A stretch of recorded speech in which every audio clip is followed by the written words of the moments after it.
Kita lanjutkan pelajaran dengan Kejadian pasal 15 ayat 1 sampai dengan 20.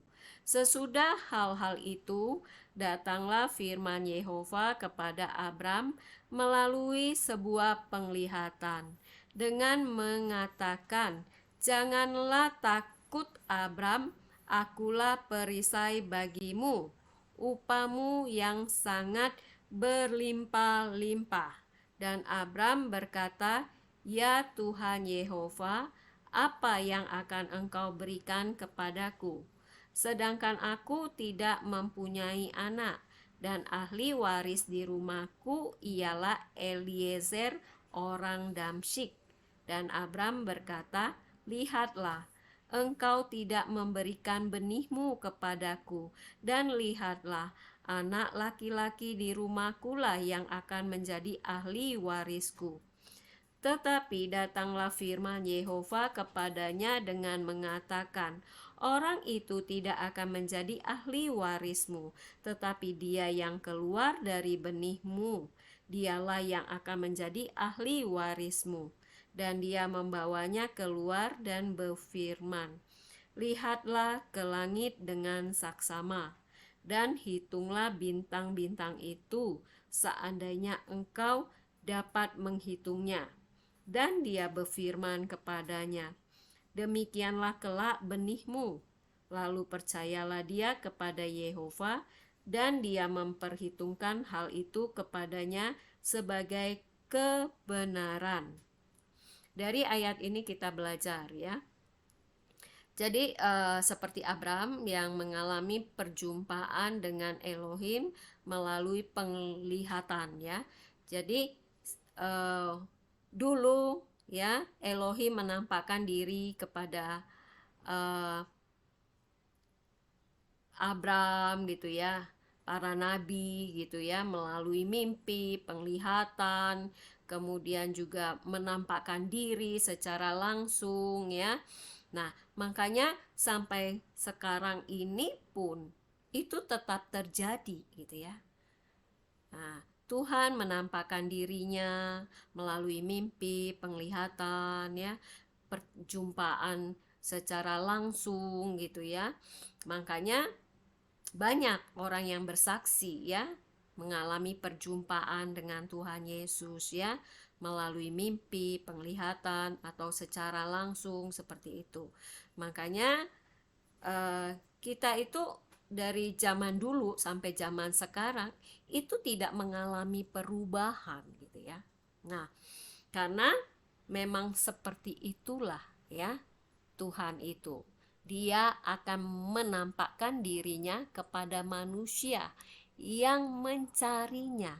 Makanya kita setiap manusia harus mencari Tuhan yang benar ya. Jadi jangan merasa kita sudah benar atau kita memiliki agama yang benar ya. Tidak ada manusia yang benar, tidak ada agama yang benar. Yang benar itu hanyalah Elohim pencipta ya. Jadi carilah dia selama kita hidup, dan kita harus mengalami perjumpaan dengan dia supaya kita tidak menyia-nyiakan kehidupan kita di bumi ini. Kemudian kita belajar ya dari firman Elohim. "Janganlah takut Abram, akulah perisai bagimu, upamu yang sangat berlimpah-limpah." Ya. Jadi dari sini kita belajar ya bagaimana Tuhan Yesus ya, dia menjumpai orang-orang yang mencari Tuhan ya, sehingga akhirnya mereka mengenal bahwa Tuhan yang benar itu adalah Tuhan Yesus ya. Jadi kita sebagai orang yang percaya pada Tuhan Yesus ya, kita jangan takut, jangan khawatir ya, karena Tuhan Yesus itu adalah perisai perlindungan bagi kita. Dialah juru selamat kita, keselamatan kita ya, selama kita hidup di bumi ini. Dan dia juga adalah upah kita yang sangat berlimpah-limpah. Mengapa saya bisa perkatakan bahwa Tuhan Yesus itu adalah upah kita ya, upah karena kita percaya kepadanya, karena kita dulu manusia berdosa ya. Waktu kita berdosa, upah dari dosa kita itu adalah kematian kekal. Kita semua ini dalam keadaan kematian kekal ya.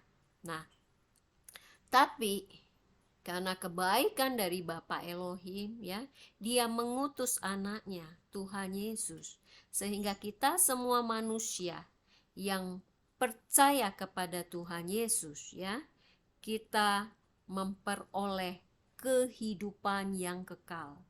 Bukankah itulah berkat yang luar biasa itu? Dari kematian kekal menjadi kehidupan yang kekal ya. Tidak ada seorang manusia pun bisa mengubah nasibnya sendiri dari kematian kekal menjadi memperoleh kehidupan yang kekal. Tidak ada. Itu hanya dapat kita peroleh melalui Tuhan Yesus ya. Makanya kita setiap hari harus mengucap syukur untuk kebaikan Bapa Elohim kepada kita. Nah, kita belajar dari Abram ini ya. Ishak itu adalah anak janji ya.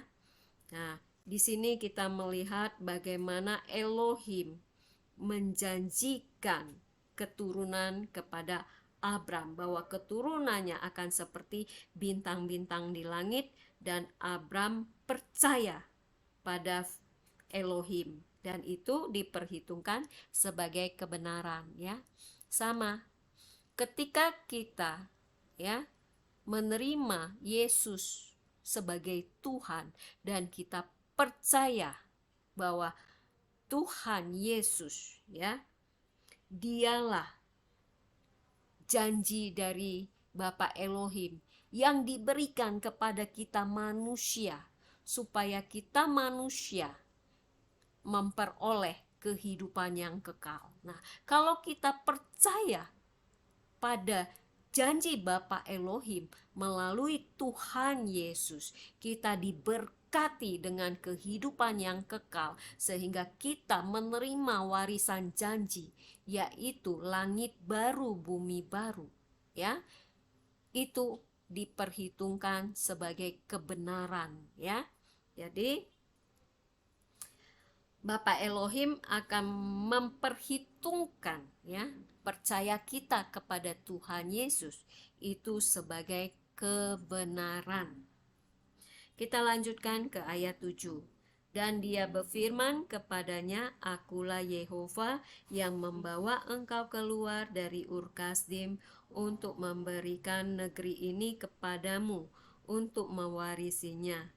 Dan dia menjawab, Ya Tuhan Yehova, dengan cara bagaimana aku akan mengetahui bahwa aku akan mewarisinya? Dan dia berfirman kepadanya, Ambillah bagiku seekor lembu betina berusia 3 tahun, dan seekor kambing betina berusia 3 tahun, dan seekor domba jantan berusia 3 tahun, dan seekor burung tekukur, dan seekor anak burung merpati. Dan dia mengambil semuanya itu baginya dan membelah di tengah-tengahnya menjadi 2. Lalu ia meletakkan bagian yang satu berhadapan dengan yang lain, tetapi dia tidak membelah burung. Dan datanglah burung-burung pemangsa hinggap pada daging binatang-binatang itu, dan Abram segera mengusirnya. Dari ayat ini kita belajar ya. Nah, kita melihat di sini janji yang kedua dari Elohim itu adalah tanah Kanaan ya. Janji pertama itu adalah anak ya, anak janji Ishak. Yang kedua adalah tanah Kanaan. Nah, jadi keduanya ini ya gambaran ya bagi kita orang percaya ya, bahwa Bapa Elohim memang sejak zaman Abram itu sudah menjanjikan kepada kita bahwa Dia akan memberikan anak janji ya, anak Bapa yang Dia janjikan bagi kita manusia, bahwa melalui anak janji ini, yaitu Tuhan Yesus, kita akan menerima warisan, yaitu langit baru, bumi baru, yang digambarkan dengan tanah Kanaan, gitu ya. Nah, bagaimana? Apakah kita percaya? Nah, kalau kita percaya, maka kita menerima Yesus sebagai Tuhan. Dengan kita menerima Yesus sebagai Tuhan dan kita taat melakukan perintah-perintah Elohim, maka kita akan mewarisi langit baru, bumi baru. Jadi kehidupan kita di bumi yang sekarang ini hanyalah sementara Mungkin tidak sampai 80 tahun kita akan meninggal gitu. Tapi yang kita lihat, yang kita pandang itu adalah langit baru, bumi baru Seperti Abram, dia pun bertanya kepada Elohim, bagaimana dia tahu bahwa dia akan mewarisi tanah Kanaan itu Nah, di sini Elohim menyuruh dia untuk memotong, mengorbankan hewan-hewan. Nah, seperti itu. Jadi bagaimana kita bisa menerima warisan janji itu, yaitu langit baru, bumi baru?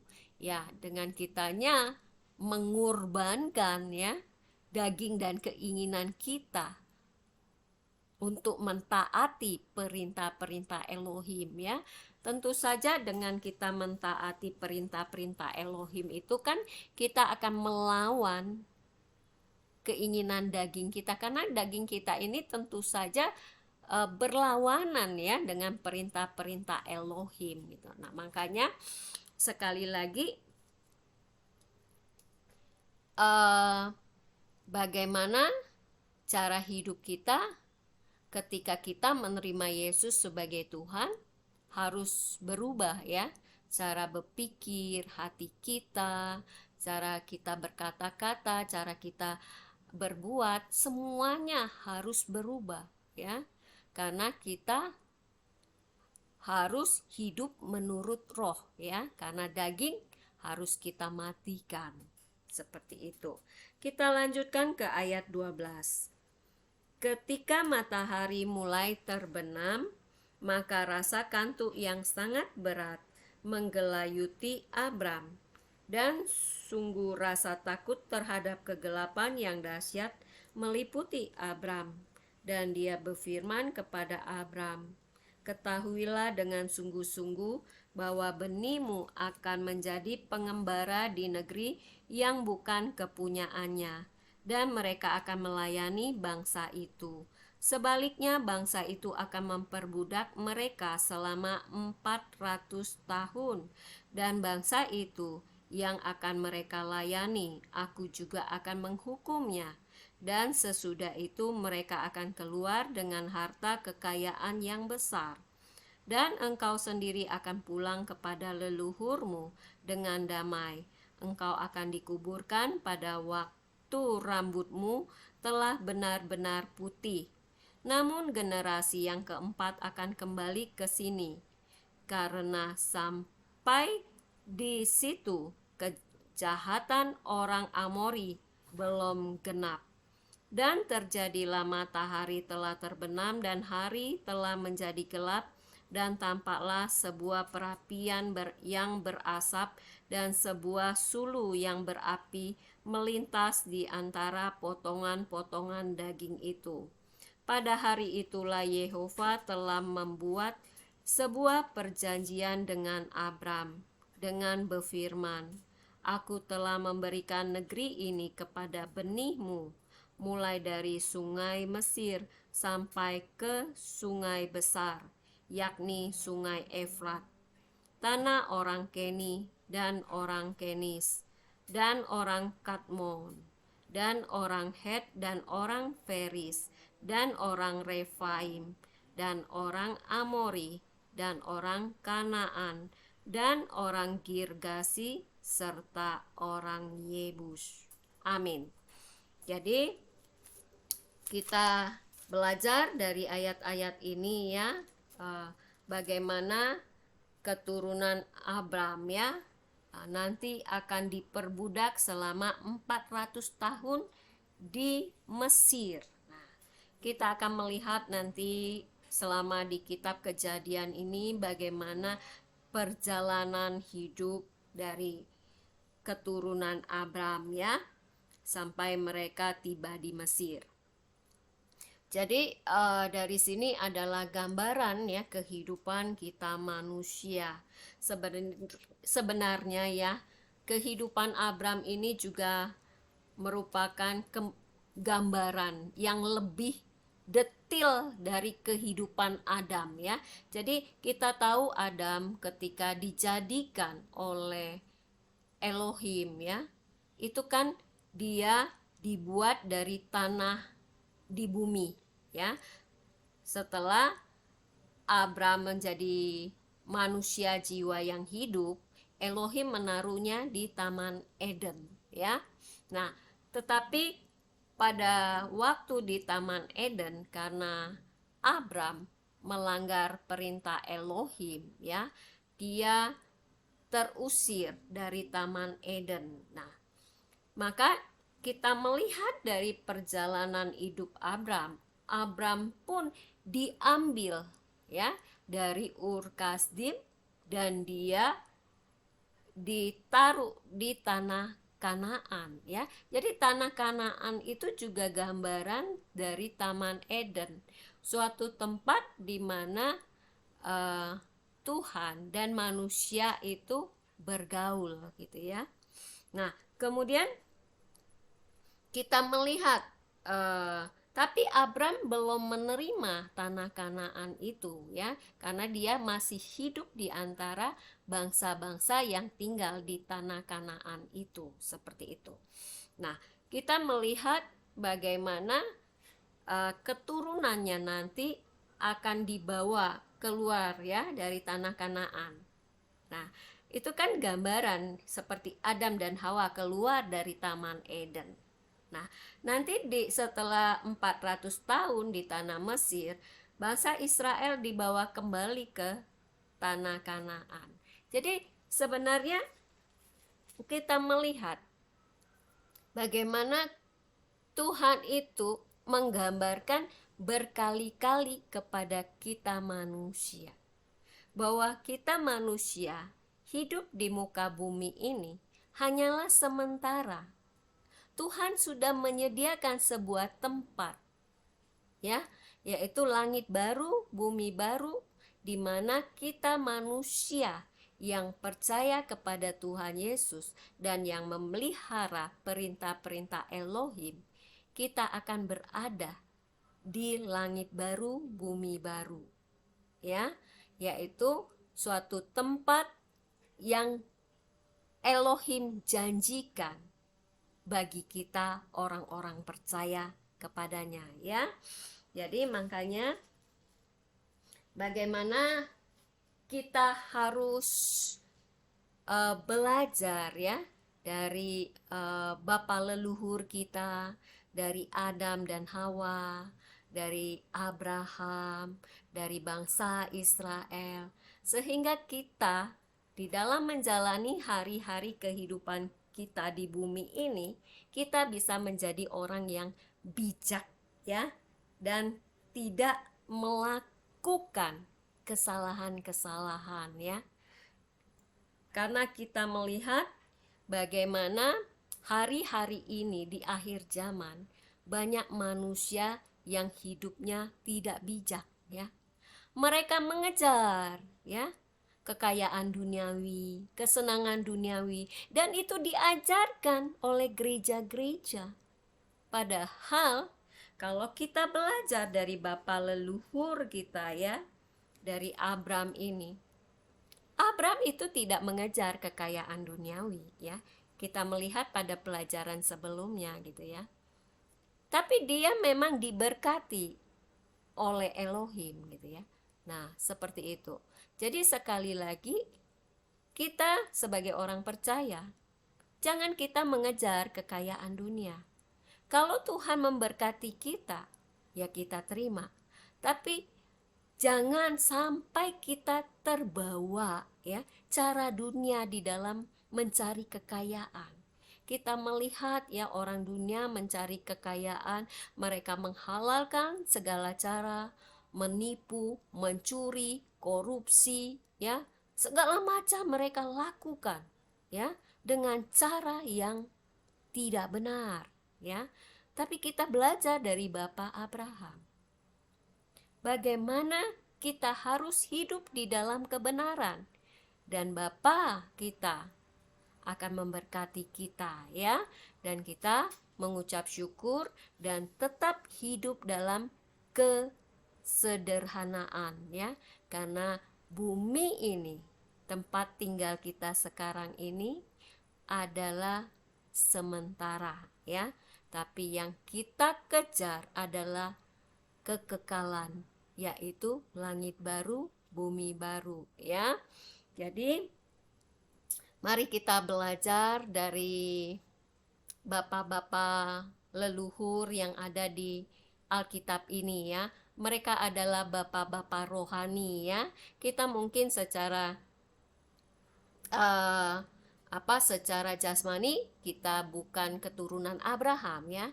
Tapi kita adalah keturunan Abraham secara rohani. Jadi kita belajar, ya, dari bapak-bapak rohani yang akan ditunjukkan, ya, melalui tulisan-tulisan di Alkitab ini, ya, sehingga kita menjadi orang yang bijak dalam menjalani hari-hari kehidupan kita di bumi ini. Demikianlah firman Tuhan. Tuhan Yesus memberkati. Amin.